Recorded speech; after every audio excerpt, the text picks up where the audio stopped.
Alors dans cette vidéo, je vous propose d'apporter une solution à un problème d'infiltration qui peut s'observer dans beaucoup de véhicules de la marque Volkswagen, comme on peut le voir.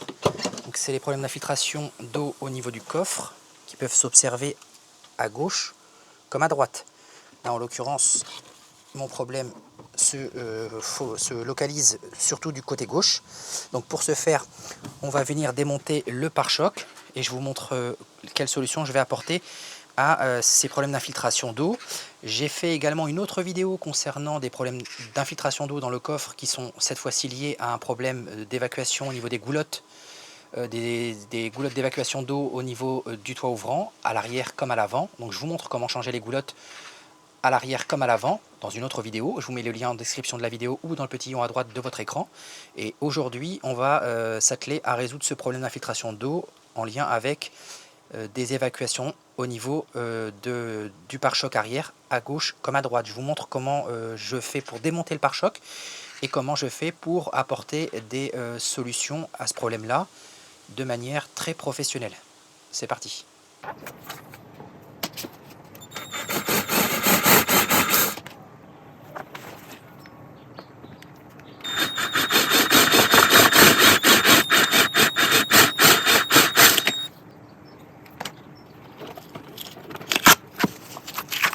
Voilà, une fois que vous avez démonté la plaque d'immatriculation, vous allez retrouver deux vis derrière, qui sont ici et ici, qu'on va venir démonter.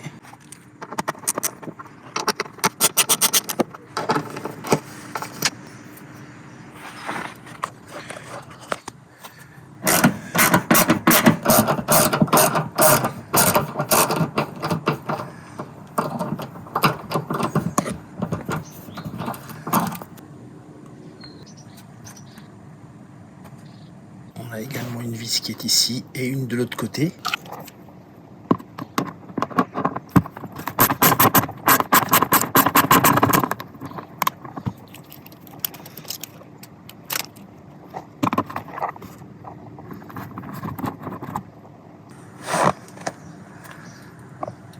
On va également démonter cette protection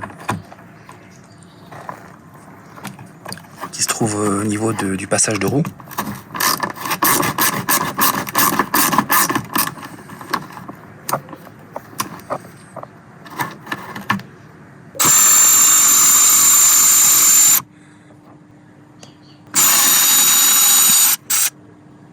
Alors au niveau des passages de roue, on a deux autres vis à démonter.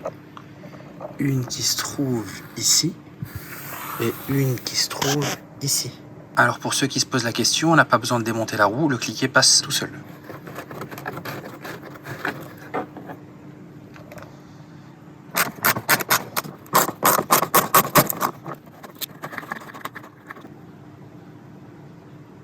Alors il y a également une autre vis qui se trouve par le dessus, qui est cachée juste là et que vous allez pouvoir retirer.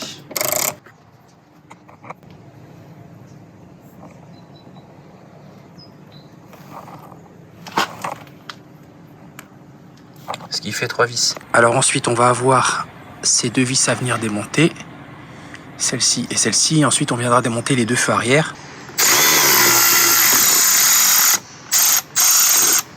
Ensuite, je vous montre très rapidement le démontage des feux. Je vous ai fait une vidéo d'ailleurs sur ma chaîne YouTube que je vous invite à voir. Je vous mettrai dans le petit i en haut à droite de la vidéo et dans la description de celle-ci pour vous expliquer comment démonter les feux arrière sur Volkswagen. De ce côté-là, des petites griffes, comme on peut le voir.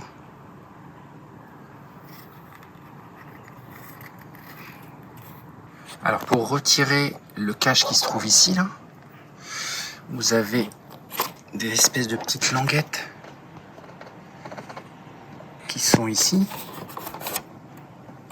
Donc il faut retirer le cache vers l'arrière. Donc il faut enlever le joint là, qui se retire tout seul.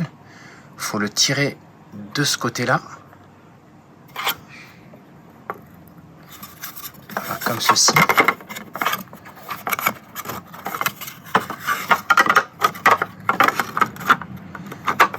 Faut pousser en fait le cache, il faut le pousser comme ça. le retirer comme ça. Hop. Faire ce mouvement là. Parce que là, je sais pas si vous allez bien le voir, mais on a des petites attaches ici comme ça là, qui viennent s'insérer à l'intérieur ici. Ensuite, on vient retirer les deux vis qui se trouvent ici. Ensuite, vous allez devoir dévisser d'un quart de tour la vis qui se trouve ici, avec un tournevis Phillips. La vis qui est là-bas, là, qui est ici.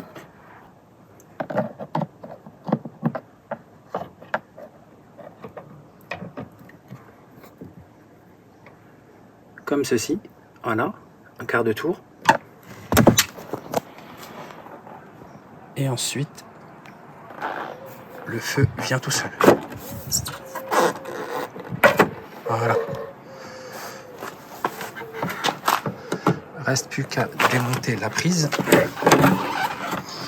Alors pour démonter la prise, vous avez la petite partie rouge qu'il faut retirer. Et sur le dessous, vous avez une petite languette. Je vous montre. Vous appuyez dessus et vous tirez, ça vient tout seul. Alors la petite languette, elle est là. La petite languette qui est juste là. Qui est juste ici. Vous appuyez dessus.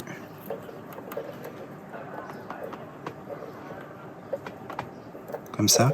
Et vous tirez.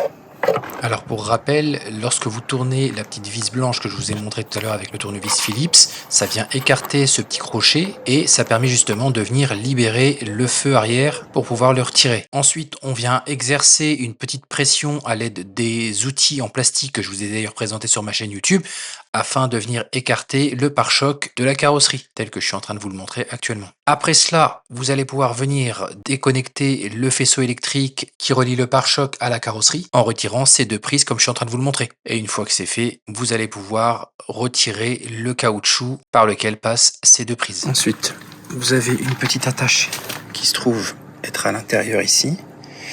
Alors, on la voit juste là. Vous allez utiliser ce genre d'outil pour pouvoir venir désengager l'attache comme ceci. Là, je ne sais pas si on va bien voir. On retire en faisant levier. Voilà. Et voilà. Sans abîmer l'attache.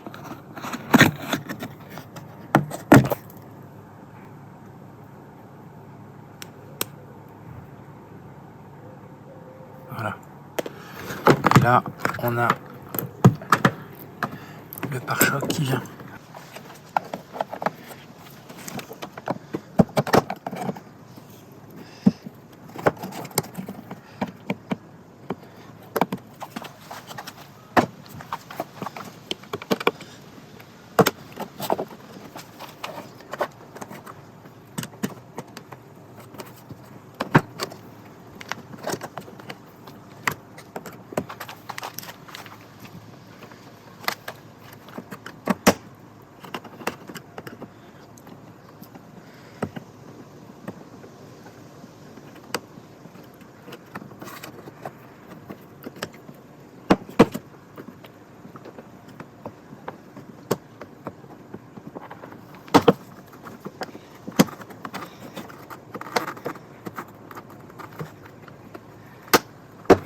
Et voilà.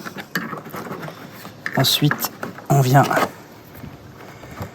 désengager ça. C'est tout. Il n'y a pas besoin de toucher à ça. Comme vous pouvez le voir là, j'ai laissé ça là-dessus. Hein. Il y a juste à pousser juste un tout petit peu sans démonter ça ni ça.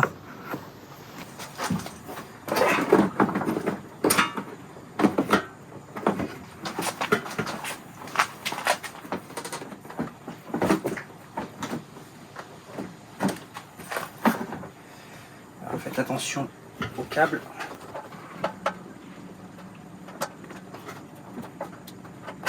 Voilà.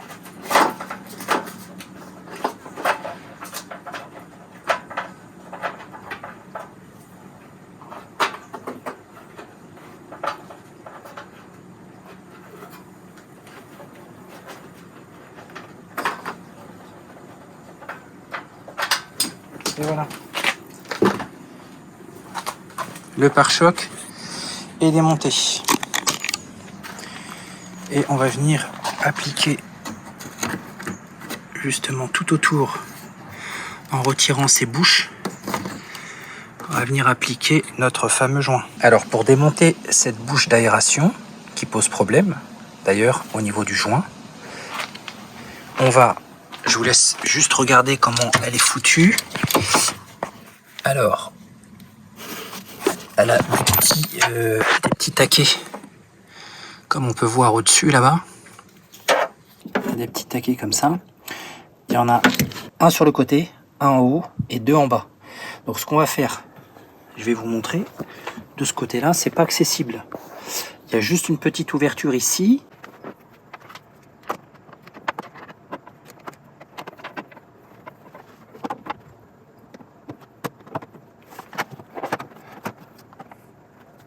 Là, on voit l'outil qui est de ce côté-là, qui correspond à cet outil-là.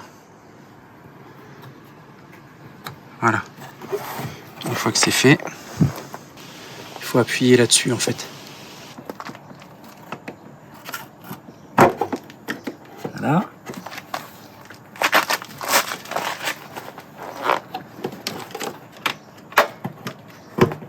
Et voilà. Donc à chaque fois, on appuiera, de préférence avec un outil très fin, là-dessus. Je vous montre.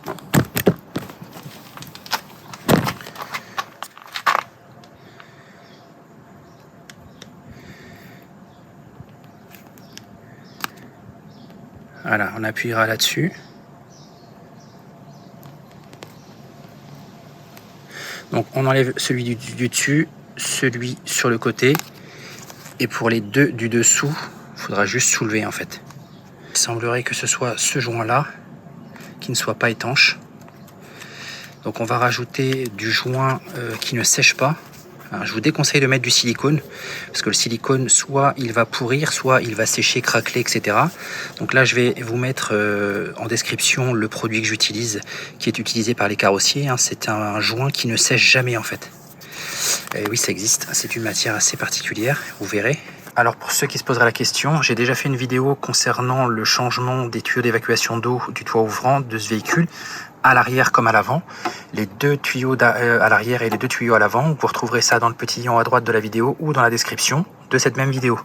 Je montre et j'explique comment remédier à ce problème. C'est un problème qui est connu sur les Volkswagen. Lorsqu'il y a une inondation d'eau dans le coffre qui est liée à la rupture des tuyaux d'évacuation du toit ouvrant. Donc celui-ci est neuf, comme on peut le voir.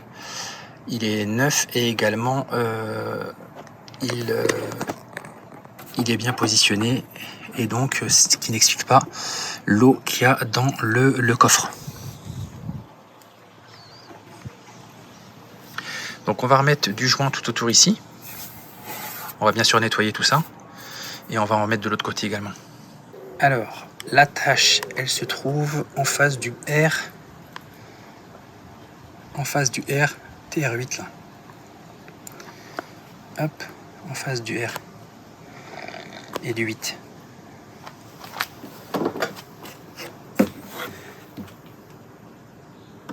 Ici.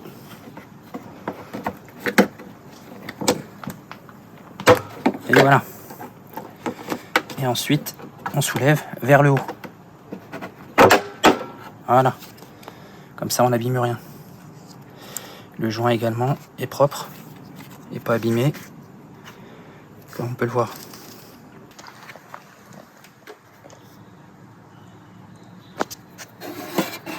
Il faut bien vérifier si le tuyau est encore très souple. Il faut que le tuyau soit souple, bien évidemment.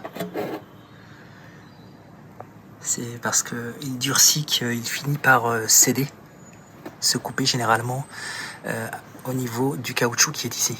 Alors le caoutchouc présente également un défaut de fabrication que j'explique dans la vidéo où je montre comment changer les tuyaux d'évacuation du toit ouvrant à l'arrière et à l'avant et comment remédier à ce problème-là, tout en montrant comment changer également les tuyaux.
Voilà ce que ça donne une fois le joint appliqué. Alors c'est un joint qui se trouve être en bande. Il est vendu en bande. Après pour l'appliquer, il faut vraiment être méticuleux parce que sinon ça colle partout sur les doigts. Voilà. J'ai finalement retiré le joint. Je vais retirer le joint. J'ai appliqué le joint en bande. J'ai mis 2 épaisseurs dans la petite goulotte où se trouvait le joint, de manière à ce que ça puisse bien faire étanchéité. Une fois que ça va s'appliquer, il n'y aura plus aucune... là je vais en rajouter juste dans l'angle ici, là. Il n'y aura plus aucun espoir d'infiltration d'eau.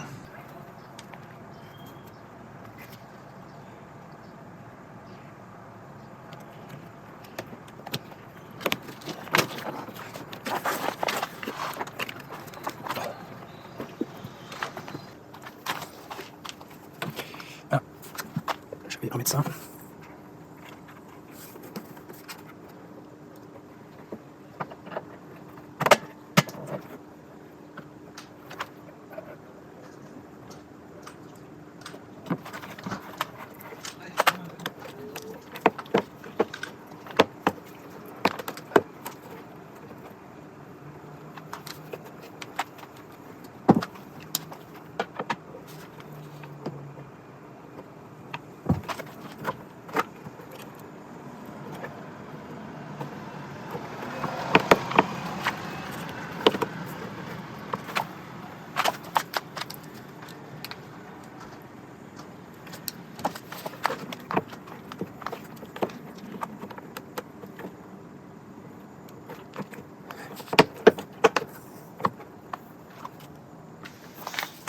Je viens rajouter des petits joints juste derrière, de manière à pouvoir bien isoler le tout.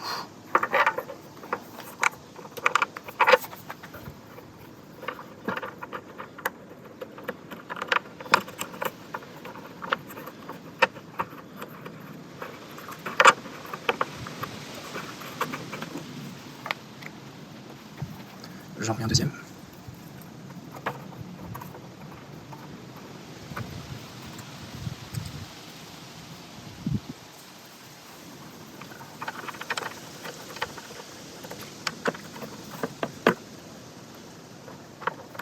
Voilà.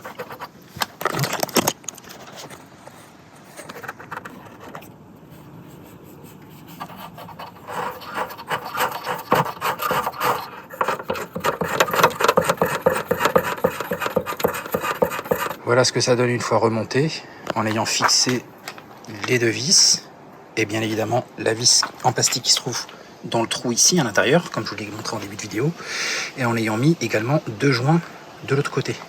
Donc c'est les 2 joints là, on va pouvoir les changer sans rien démonter si besoin. Alors il faut bien étaler le joint spécial carrosserie là, que je vous ai mis en description. Il faut bien l'étaler de manière à ce qu'il adhère bien contre le plastique et contre la carrosserie. Donc ça c'est du joint qui ne sèche pas, contrairement à du silicone etc qu'on pourrait éventuellement mettre dessus, mais je vous déconseille les joints silicone. Vous allez avoir des problèmes. Et également sous le dessous.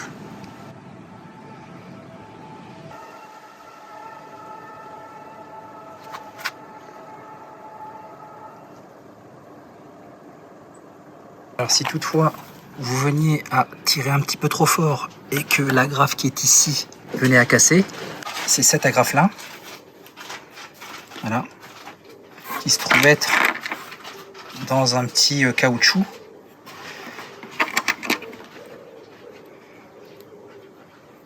Voilà comment c'est foutu. Donc il faut venir pincer avec une pince, mais comme c'est caché à l'intérieur de ce petit caoutchouc, du coup on voit pas. Donc en tirant un petit peu trop fort, des fois on a cette agrafe là se casse.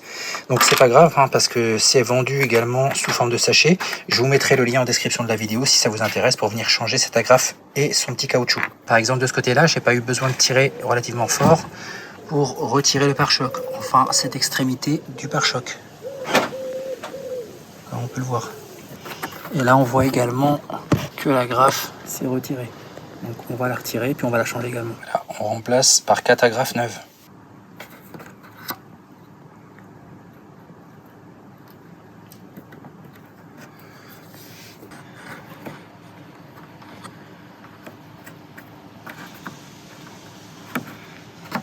Voilà, alors il faut bien veiller à rentrer cette petite tige dans le trou qui est ici,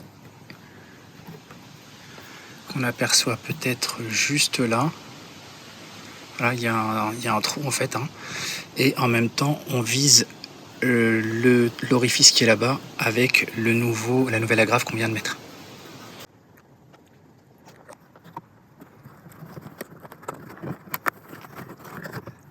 Ensuite on rebranche le faisceau sur le côté droit du véhicule en veillant bien à remettre le caoutchouc qui se trouve en bas là-bas. Ouais. Et en remettant la petite agrafe dans son emplacement. Comme ceci. Voilà, on a officiellement tout remonté. Donc là c'est nickel. Il ne reste plus qu'à attendre les premières pluies pour constater que tout est bien étanche.